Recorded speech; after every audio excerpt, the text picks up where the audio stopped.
আসসালামু আলাইকুম সবাইকে। শীত পড়লে একটা আলাদা ঘ্রাণ ছড়িয়ে যায় আমাদের রান্নাঘরে।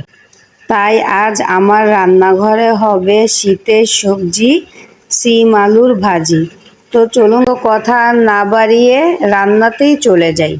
প্রথমে নিচ্ছি আমি কিছু সিম, এগুলো কুটে ধুয়ে পরিষ্কার করে রেখেছি। সাথে নিচ্ছি খোসা ছাড়িয়ে কিছু আলু, এগুলো লম্বা করে কেটে নিব। বাজারে তাজা তাজা সিম, ফুলকপি, মূলো আরও নানা রকম সবজি, আহা কি যে আনন্দ! আমার কিন্তু শীত অনেক ভালো লাগে।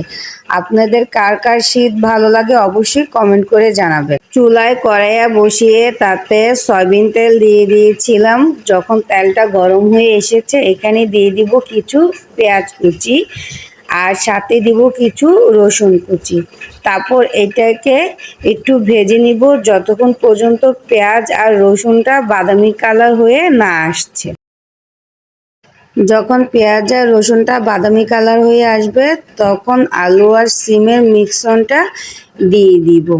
দিয়ে এখানে আমি দিয়ে দিব হালকা পরিমাণ মতন একটু হলুদ গুঁড়া আর পরিমাণ মতন সব ভালো করে নেড়ে নিলেই ঘ্রাণটা এমন আসবে মনে হবে শৈশবের সকালের সেই নাস্তা তৈরি হচ্ছে আমাদের জন্য। মা এখনই রুটি আর ভাজি সামনে দিবে। যাই হোক, তারপর আমি একটু নেড়ে ঢেকে দিয়েছিলাম। শীতের সকালে গরম গরম ভাতের সাথে এই সিম আলু ভাজি, একটু ঘি আর লেবু থাকলে আর কিছু লাগেই না। তারপর এখানে একটা টমেটো দিয়ে দিব। টমেটোটা দিয়ে আর একটু নাড়িয়ে এটাকে আরও 5 মিনিটের জন্য ঢেকে রাখবো। সবজিগুলো সুন্দরভাবে নরম হয়ে গিয়েছে কিন্তু একদম চটচটে না, এমন ভাজাই চাই। তারপর আমি এখানে কিছু ধনেপাতা ও কাঁচামরিচ অ্যাড করে দিয়েছি। এই দেখো রংটা কি সুন্দর লাগছে।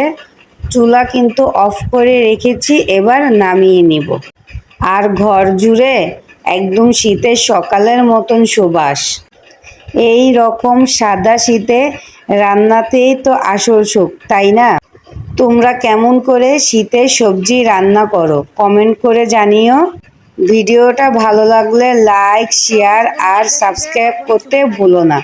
মমস কিচেন সিটিজির পক্ষ থেকে সবাইকে শীতের অনেক অনেক শুভেচ্ছা।